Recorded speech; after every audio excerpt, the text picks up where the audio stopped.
lado, o criminalista Nilo Batista. Do outro, o promotor Tiago Bottino. No banco dos réus, Antígona. Isso mesmo, a personagem mitológica faz uma viagem no tempo para ser julgada em audiência presidida pela juíza federal da 5ª Vara Criminal e professora da Unirio, Simone Schreiber. Parte do projeto Unirio 30 anos, Universidade como prática de resistência e liberdade. O evento atraiu amantes do direito e do teatro ao campus do Centro de Letras e Artes da Unirio, URCA, Zona Sul do Rio de Janeiro. Antígona, ela representa a resistência, representa a voz, apesar de imposições que lhe são impostas. E por isso nós trouxemos, porque em 1969, enfim, né, nós vivemos isso, nós vivemos sobre a égide de um decreto que expulsava das universidades, quer dizer, eu vou fazer um recorte, porque estamos numa universidade, mas expulsava das universidades as vozes de professores, de colegas e de alunos que ousavam ser contra o regime ditatorial daquela época.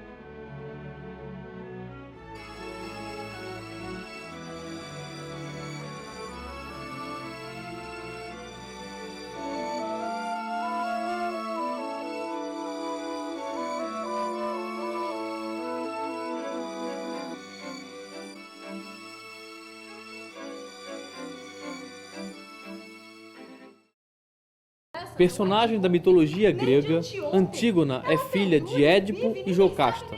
A versão clássica do mito é a peça Antígona de Sófocles. A tragédia exalta a coragem de uma mulher ao enfrentar a tirania de um rei, colocando em risco a própria vida. E te atreveste a desobedecer às leis. Não foi Zeus que me ordenou isso. Nem aqui em casa a justiça dos deuses da morte não é deles esta lei dos homens. Nem me parecia que tua lei tivesse tal força, tua lei mortal, que ela pudesse passar além da lei não escrita, imortal dos deuses. Antígona era irmã de Etéocles e Polinice. Os dois morrem em combate na disputa pelo trono de Tebas. O rei Creonte, então, sepulta com todas as honras o fiel Etéocles, mas proíbe que Polinice seja enterrado, pois ele foi considerado traidor. A punição para quem infringir essa ordem é a morte. Mas, segundo a lei dos deuses, todos os mortos deveriam passar por rituais fúnebres, e Antígona enterra Polinice com as próprias mãos, desafiando o poder de Creonte. A lei divina universal deve ultrapassar o poder de um soberano? Essa é a discussão central de Antígona, o conflito entre o direito positivo e o direito natural. Nos anos 60, a peça fez sucesso nos palcos com Eva Vilma no elenco. Com participação especial no evento da Unirio, a atriz emocionou o público com a leitura dramática do prólogo escrito por Milor Fernandes para a peça. Colocando o cidadão de hoje atento aí à espera, em pé de igualdade com o ateniense de faz tantos séculos, lhe damos um resumo da espantosa história. Creonte, rei de Tebas, vinga-se de Polinice, sobrinho e inimigo. Antígona, irmã de Polinices, enfrenta o rei, é condenada à morte. Hémon, filho do rei, noivo de Antígona, rompe com o pai. E assim a história avança em luta fratricida, ódio mortal, violência coletiva, tudo pago, por fim, com a escravidão do povo na derrota final. Não, sabemos bem que ninguém aprendeu muito com essa história de Sófocles. E cansativamente ela se repetiu nos 2.400 e tantos anos que passaram.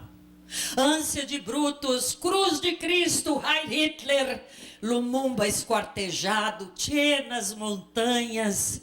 Há sempre duas faces na mesma moeda, cara um herói, coroa um tirano. Algo mudou, bem sei. A ambição mudou de traje, o poder de método, a guerra de veículo. O mundo girou muito, o homem mudou pouco. Mas repetir uma história é nossa profissão, é a nossa forma de luta. Assim vamos contar de novo e de maneira bem clara. E eis nossa razão. Ainda não acreditamos que no final o bem sempre triunfa. Mas começamos a crer, emocionados, que no fim o mal nem sempre vence. O mais difícil da luta é escolher o lado em que lutar. O evento também contou com a participação de alunos da Escola de Teatro e do Instituto Vila Lobos da Unirio, encenando trechos da peça de Sófocles. Eteócles, que morreu defendendo a cidade de Tebas, deverá ser sepultado com todas as honras militares dedicadas ao culto dos heróis. Mas seu irmão e meu sobrinho Polinices, que voltou do exílio para destruir a ferro e a fogo a terra onde nascera, e conduzir seu próprio povo à escravidão, este ficará exatamente como os que lutaram ao seu lado, cara ao sol, sem sepultura. Ninguém poderá enterrá-lo, velar-lhe o corpo, chorar por ele, prestar-lhe, enfim, qualquer atenção póstuma. Que fique, pois, Polinices, exposto à voracidade dos cães e dos abutres. O sentido de minha decisão é que mesmo depois de mortos, não devemos tratar heróis e infames da mesma maneira. Nunca, nunca enquanto eu for rei, Tebas dará tratamento igual ao traidor e ao justo. Cuidem para que minha ordem seja cumprida. Faço dos senhores os fiéis à minha decisão. Meus guardas já estão a postos, velando um dos cadáveres para que seja respeitado e o outro para que ninguém se atreva a lhe prestar a menor reverência. O cumprimento de minha dura decisão é a primeira prova de obediência que exijo do povo que governo. Quem a desrespeitar, morrerá. Isto é tão certo quanto eu ser agora o rei de Tebas.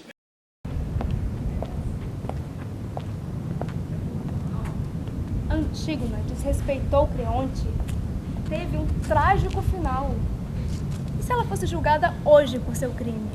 Depois do intervalo, o julgamento de Antígona, com o criminalista Nilo Batista na defesa e o doutor Tiago Bottino na promotoria.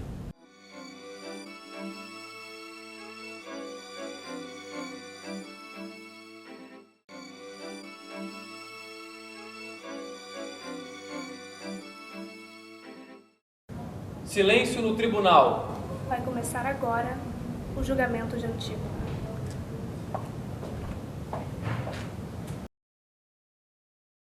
Nós estamos hoje aqui, reunidos, para julgar uma criminosa, uma bandida, uma pessoa que se insurgiu contra as leis do reino de Tebas.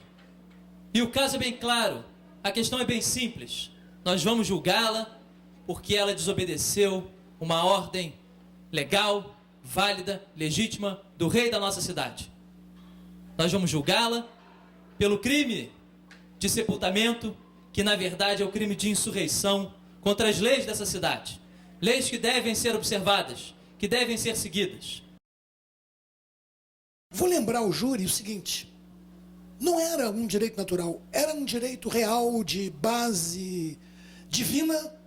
Temes rigorosamente é considerado no universo homérico lei divina, é melhor, não? E também era familiar, porque era consuetudinário e estava estabelecido na organização familiar.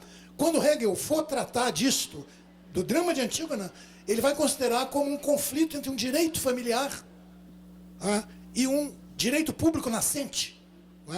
A cidade grega estava constituindo suas estruturas de poder, naquela perspectiva assembleística e tudo. Bom, nos tempos homéricos, nós temos outra prova. Não enterrar o morto. Enterrar o morto era um dever jurídico dos seus parentes. E não enterrá-lo era um crime. E nessa noite, para Antígona, o direito natural que ela invoca é um direito de enterrar o seu irmão. Bom, agora seria possível cada um de nós, invocando esse mesmo direito natural, nos excusarmos de cumprir as leis que nos são impostas? Eu acredito que nenhum de nós aqui será capaz de concordar com tamanho absurdo. Quando Antígona descumpre essa lei, estando ciente que estava a descumprir uma lei imposta pelo rei de Tebas, ela não faz por ignorância ou por erro, ela o faz porque desejava de fato subverter a ordem estabelecida. Uma pergunta há de ser feita.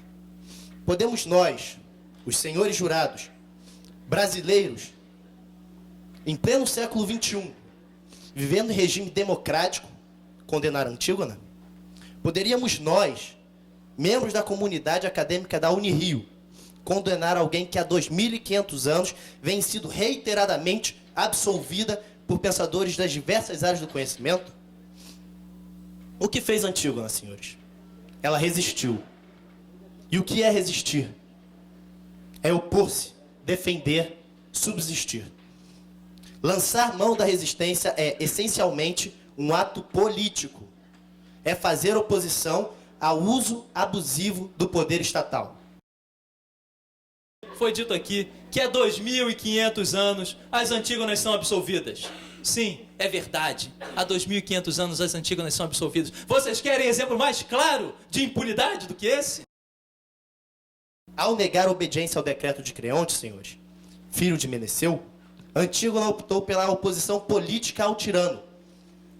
Insta observar que, no regime democrático brasileiro, Constituição de 1988, o pluralismo político constitui fundamento da República Federativa do Brasil, que consta no primeiro artigo, inciso 5º. Antígona traz como argumento que os deuses querem que ela haja dessa forma, que os deuses permitem que ela haja dessa forma, que os deuses orientam ela a agir dessa forma. Não. Antígona faz isso para atender um interesse unicamente pessoal. É seu irmão. Antígona quer enterrar seu irmão, mas ele não é só seu irmão. Ele é um traidor, uma pessoa que trouxe uma força invasora de uma cidade inimiga para subjugar todos os cidadãos de Tebas. Antígona deu um tratamento que nenhum traidor merece a um traidor, pelo simples fato de ser seu irmão. Polinices merece a pena de não ser enterrado, de vagar durante 100 anos, de não ter o repouso eterno? Sim, merece. Ele e todos os outros traidores. Eu tinha falado do talento desse advogado, né? Que agora nos coloca nós, na defesa aqui, numa situação embaraçosa. Primeiro porque, através do brilho da sua oratória, das suas palavras, ele tenta apresentar Antígona como uma espécie de uma pessoa compulsiva, para sepultar tudo que encontra, uma espécie de coveira, uma psicose, não é? de sepultamento, e como se ela fosse andando pelas ruas sepultando o que visse. Sinceramente, não foi isso. O que Sófocles escreveu não é essa pessoa. Eu queria observar com vocês o aspecto cultural da sociedade grega no momento em que se passa a tragédia de Sófocles. Nesse momento histórico, religião e direito são elementos que caminham juntos. Há, portanto, um evidente conflito entre a lei do homem e a lei dos deuses. A pergunta que fica mais clara nesse momento seria: poderia Antígona, para acatar uma lei de um tirano, deixar de obedecer à lei dos deuses? Há um direito divino também na condenação de Antígona. Sim, porque vejam bem, quem é Antígona? Antígona é neta de Laio. Laio foi amaldiçoado por Pélopes pelo mal que causou a seu filho Crisipo. Muito bem, Laio foi amaldiçoado. E qual era a maldição? Não deixar descendência. Não deixar descendência. Seu filho Édipo, uma pessoa correta, uma pessoa justa, um bom rei que reinou nessa cidade, mesmo sem ter feito nada, sofreu as consequências dessa maldição. Sofreu as consequências de querer fugir do seu destino. Assim como Antígona não pode fugir do seu destino. O destino de Antígona é sofrer a maldição. Portanto, na visão dos deuses, é também morrer, acabar com essa existência. Ela mesmo diz, ela não falou aqui, todos ouviram, que a morte para ela era um bem, ela sabe muito bem o quanto ela é amaldiçoada. Por isso, senhores jurados, eu peço que os senhores reflitam e com tranquilidade e justiça condenem Antígona. Condenem Antígona porque é isso que ela merece. Merece ser punida pelo comportamento criminoso que adotou, desobedecendo às leis do nosso reino. Muito obrigado, Excelência. Quantas Antígonas ainda choram a morte de seus polinices por esse país afora? Quantas Antígonas brasileiras, viúvas da ditadura, Antígonas que perderam irmãos, filhos, pais, maridos? Mereceriam essas Antígonas serem punidas por buscarem os restos mortais de seus polinices? Penso que não, senhores. Antígona deve ser condenada? Após o intervalo, o veredito.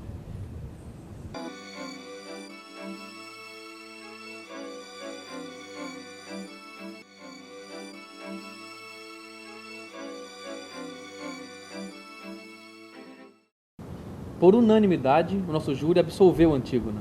O resultado não foi nenhuma surpresa, afinal, ao longo de 30 anos de existência, a Unirio é a prova de que o papel de uma universidade vai além da mera transferência de saberes. Cabe também à universidade estimular a reflexão, promover a justiça social e lutar contra qualquer tipo de tirania. Que as Antígonas da modernidade não caiam no esquecimento. Mulheres que lutam pelo direito de sepultar seus filhos, maridos, pais ou irmãos desaparecidos, vítimas da violência e das ditaduras.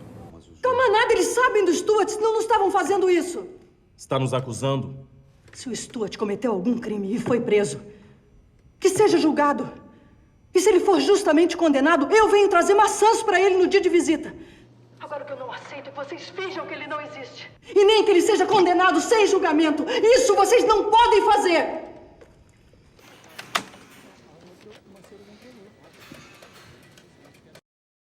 Eu achei o evento lindo, enfim, muito importante, significativo, né? E completamente ajustado aos nossos tempos, né? Porque nós temos as nossas Antígonas brasileiras, não só as Antígonas cujos polinices estão no Araguaia, né? À espera de efetivamente serem sepultados, serem honrados, como também as Antígonas das favelas, né? Onde são, enfim, seus irmãos vítimas da violência policial, seus corpos frequentemente. Então, acho que voltar, não é, a esse 2 milênios e meio atrás para observar esse personagem tão forte, né, como Antígona, e que na história nacional brasileira, né, tem tantos, né? Eu fiquei muito honrada e agradecida pelo convite. Foi um momento emocionante para mim resgatar a encenação da Antígona pelos alunos aqui, a participação de professores, de alunos, de advogados, de juíza, advogados de defesa, do júri. Então, foi uma experiência maravilhosa e muito produtiva. Aliás, eu vou receber o texto, que enquanto os alunos diziam aquele trecho do texto da Antígona, que é uma adaptação do Milor Fernandes, eu me lembrei, eu quase que comecei a falar junto à encenação. Eu acho que é um evento, eu acho que são 30 anos muito bem comemorados. Bom, eu fico muito feliz de poder participar desse evento. Eu sou ex-aluno da Escola de Ciências Jurídicas da Unirio, então tenho um prazer muito grande de poder estar aqui hoje, enfim, comemorando na minha casa os 30 anos dessa universidade, uma universidade que realmente tem um perfil de emancipação dos alunos, de emancipação da população, uma universidade que tem uma proposta muito mais próxima da comunidade, enfim, e com uma história muito próxima da história de Antígona, né? Uma história de resistência, uma história de construção de uma sociedade mais justa. Hoje trazemos uma história de séculos e séculos atrás, mas que ainda está presente e que reforça o painel anterior. A questão da resistência, a questão da opressão, a questão da dominação. E isso tem a ver com o que nós desejamos de universidade, que é completamente contrário a isso. A universidade, efetivamente, como uma prática da liberdade. Antígona pode ser uma espécie de patrona da Unirio. Ao contrário, Antígona pode ser uma espécie de patrona da Unirio, né? Pela sua coragem, pelo seu despojamento e pela sua consequência de assumir completamente, né, as responsabilidades do seu ato, ainda que fossem brutais, não eram jurídicas. Porque o decreto dos tiranos não tem nada de jurídico, tem de brutalidade, tem de puro exercício de força. Aquele decreto que estava contrariando a lei divina, uma lei aceita, cultuada, está à prova em Homero, está à prova em Sófocles, em várias passagens. Uma lei, ela diz, não, eu não vou trair o meu dever. E a gente não poderia deixar esse momento de fazer uma homenagem a um grande brasileiro que nos deixou, mas que deixou também conosco as suas ideias e o seu valor, que é Augusto Boal. E não vou falar do Augusto Boal.